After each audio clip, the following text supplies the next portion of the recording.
रायगड, महाराष्ट्रासह देश विदेशातील ताज्या बातम्या पाहण्यासाठी मॅक्स इंडिया लाईव्ह चॅनलला सबस्क्राईब करा आणि बेल आयकॉन दाबायला विसरू नका.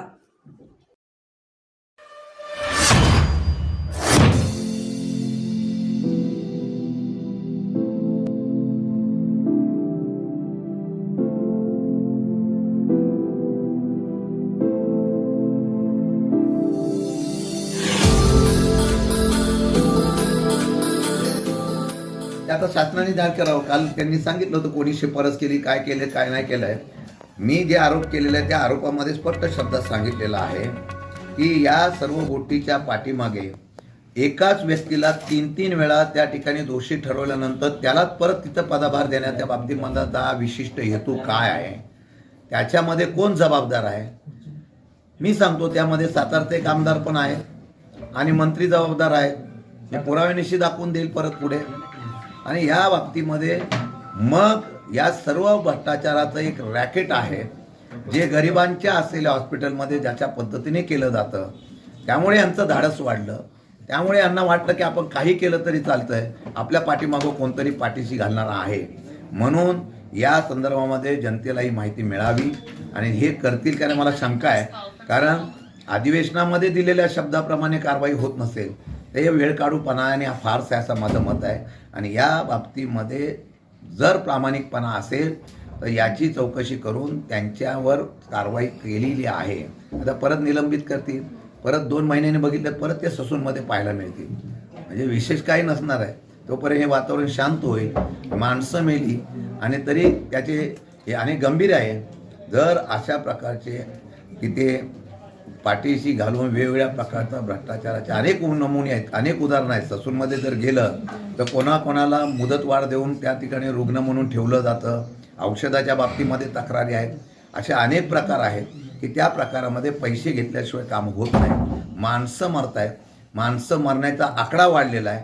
परंतु या लोकांना याच्यामध्ये लक्ष नाही, यांना बाकीच्या कामामध्ये फार लक्ष असतं.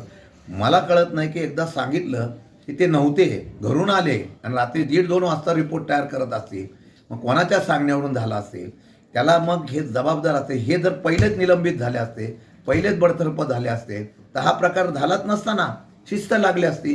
पण आपण काही केलं तरी कोणतरी पाठीमागं आम्हाला वाचवणारा आहे अशा प्रकारची भावना असल्यामुळे हा भ्रष्टाचार इथं झालेला आहे. अशा प्रकारचा दोषी आहे ते आणि ह्या दोषीला जे जबाबदार आहे त्यांच्यावर कारवाई करणं जबाबदार आमची मागणी आहे. आणि जर त्यांनी केली नाही आम्ही वेगळ्या पद्धतीने त्याच्यावर न्याय मागण्याची आम्ही भूमिका राबवू. मी कोणाचं नाव घेतलेलं नाही, मी कोणाच्या नावाचा उल्लेख केलेला नाही. मी फक्त एवढंच सांगितलेलं आहे की या तपासाची जर व्याप्ती वाढवली पाहिजे. आता हे तपास काय करतोय आपण, फक्त काल झालेल्या अपघाताच्या बाबतीमधला तपास करतोय.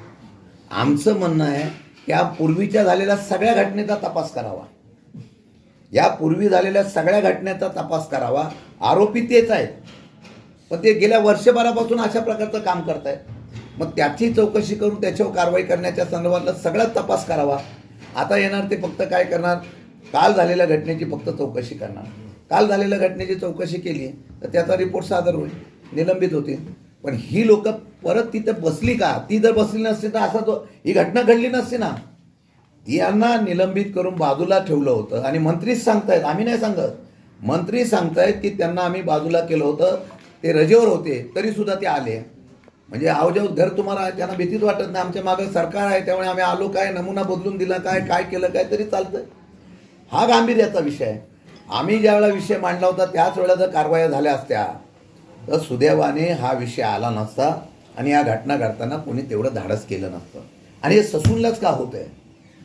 सरकारी दवाखान्यामध्येच अशा प्रकारच्या घटना का घडत आहेत याच्या संदर्भामध्ये सरकारने गांभीर्याने लक्ष घेतलं पाहिजे.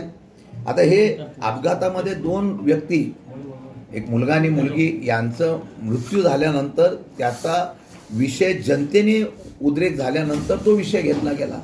असे किती लोक जात आहेत? त्याचा अहवाल घेऊन त्याच्या प्रमाणे कारवाई करावी अशी आमची मागणी आहे.